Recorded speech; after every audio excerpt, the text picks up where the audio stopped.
These women are completely out of touch with reality. And you're right, ABC should wake. Chaos unfolded on The View as Karoline Leavitt dropped shocking revelations, leaving the hosts scrambling to protect themselves. Democrats and the media are now unloading all their nasty attacks on rising Trump White House star and new press secretary, Karoline Leavitt. Watch this. Today, we're diving into what exactly happened, why Karoline Leavitt's expose has everyone buzzing, and what it could mean for the future of the show.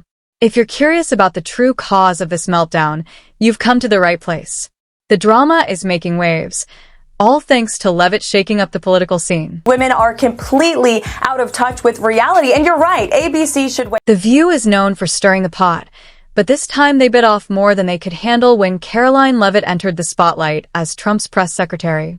Democrats wasted no time launching their attacks. She's probably been put in there because, according to Donald Trump, she's a 10.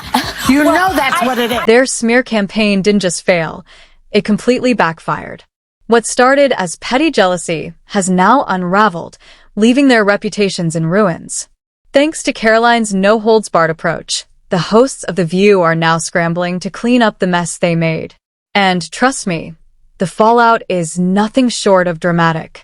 Joy Behar, a self-proclaimed feminist who frequently preaches about empowering women, just crossed a line that's hard to ignore. Instead of recognizing Karoline's achievements, she reduced her success to nothing more than her appearance. The hypocrisy here is undeniable. How can someone claim to champion women's rights while simultaneously tearing down a young, accomplished woman? Well, Karoline didn't hold back and wasted no time calling out these so-called woke figures. These women are completely out of touch with reality. And you're right, ABC should wait. But hold on, if Karoline is a 10, where does that leave Joy? Well, leave it to Greg Gutfeld from Fox News to deliver the punchline in his signature style. Greg didn't hold back, throwing some serious shade at Joy that had everyone talking. Let's just say his commentary didn't do Joy any favors, and honestly, the internet hasn't stopped laughing ever since. Joy Behar calls her a 10. I mean, how dare she objectify a woman with a sexist rating system, but it's such a typical thing from a 1.5. Karoline didn't stop at Joy Behar. She also had strong words for the Democratic propaganda the DNC hires. She made it clear that they have two choices: ride the Trump wave or fade into obscurity. Once Trump is done with them, they won't have any scandals or media-driven distractions to keep them in the spotlight. Without their usual propaganda machine pushing narratives, their so-called relevance is running on borrowed time. Democrats can either get on board or they can prepare to lose another election just like they did on November 5th. And judging by the stunned silence on The View, they definitely felt that reality check. It's obvious to anyone paying attention. The View panel seems to be jealous that someone younger, sharper, and actually deserving of the spotlight is outshining them, especially after Joy Behar's crude remarks. Then Whoopi Goldberg swooped in, trying to spin a new narrative that had Americans reeling. She went full mother hen mode, attempting to scold Karoline for what she called a lack of tolerance for weakness. Said something yesterday that really pissed me off. And that was, she said, there will be no wokeness here. Oh, yeah. Let me explain something to you, because without that wokeness, you might not have that job. Whoopi wasn't offering any wisdom. She was just scrambling to control the damage, and Karoline wasn't having it. In a now viral clip, Whoopi tried to blur the lines between civil rights and wokeness, acting like they were the same thing. But Karoline wasn't fooled for a second. She called out Whoopi's flawed logic with brutal precision, making it painfully clear that Whoopi either doesn't understand the difference or is intentionally misleading her audience. And judging by Whoopi's reaction, it was clear she felt that burn. Women were not invited to that table. Women were not invited to many tables in this nation. The reason we fought and busted our behinds to make sure that you didn't have to worry about this. And now to hear you talk about it and to hear anybody talk about the wokeness was put in place for a reason. If Whoopi is such a fierce supporter of women's rights, then why didn't she call out Joy Behar for reducing Karoline's success to just her looks? Maybe because her so-called moral compass only points left. Instead of holding her co-host accountable, Whoopi seized the moment to attack Karoline right after the 27-year-old used her first White House press conference to call out the legacy media for losing the trust of everyday Americans. And, just like clockwork, Whoopi conveniently pulled the race card, trying to frame the discussion around identity politics instead of addressing the real issue. Classic deflection. Because black people couldn't get into colleges.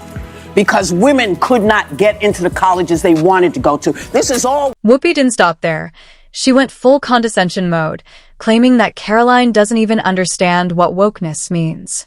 According to Whoopi, the only reason Karoline criticized it was because she thinks it's a terrible thing to be. Whoopi claimed, "It's not a terrible thing to be. That's why we fought. That's what we're fighting for. So you could stand at that podium. So Karine Jean-Pierre could stand at that podium. So women of all colors and backgrounds, wherever they came from, whatever their belief system, could have the opportunity to break down those doors." But let's be real. Karoline knows exactly what wokeness is, and that's precisely why she called it out. Whoopi's attempt to gaslight the audience into thinking Karoline was just throwing around buzzwords completely backfired, and if the hypocrisy wasn't already sky-high, Karoline really put The View on blast for their latest outrageous claim, trying to pin an assassination attempt on Elon Musk in a fiery takedown. She pointed out the irony of the hosts constantly pushing for accountability while recklessly spreading baseless accusations. How ironic that Whoopi Goldberg and Joy Behar and the rest of the ladies on The View spend their time calling Republicans the conspiracy theorists, but they have been wrong about everything they have said over the last. She reminded them that just a few years ago, the media was singing a very different tune. But now, they're so desperate to control the narrative that they'll twist anything to fit their agenda. And let's just say, Karoline wasn't about to let them get away with it. Likened President Trump to Hitler. They have mocked him, they have shamed him, they have lied about him consistently on their show. And it was a joy to watch them on November the 6th when they realized that tens of millions of Americans do not listen to the lies that they have spewed. For years, The View and other legacy media outlets have operated without restraint, pushing whatever narrative suited them. They've controlled the conversation, silenced opposition, and shaped public opinion with little to no consequences. But thanks to Karoline's bold stance, the era of unchecked propaganda is coming to an end. With her push for accountability, these outlets are finally being forced to answer for their reporting. She's young, but she's wise beyond her years. And she has access to the president, which is something someone didn't have. And let's be real, that's their worst nightmare. Without the ability to spin the truth however they want, their entire playbook starts to crumble. Karoline Leavitt just flipped the script on legacy media, and The View is absolutely losing it. She announced a game-changing shakeup in the White House press pool, introducing a new media section to hold traditional outlets accountable for their years of biased reporting and outright misinformation about President Trump. "We will call you out when we feel your reporting is wrong, or when there's misinformation about this White House," Leavitt said. For decades, the Associated Press and the White House Correspondents Association controlled the room, dictating who got to ask questions and what narratives were pushed. But not anymore. Karoline made it crystal clear that these legacy media outlets won't get to run the show unchecked.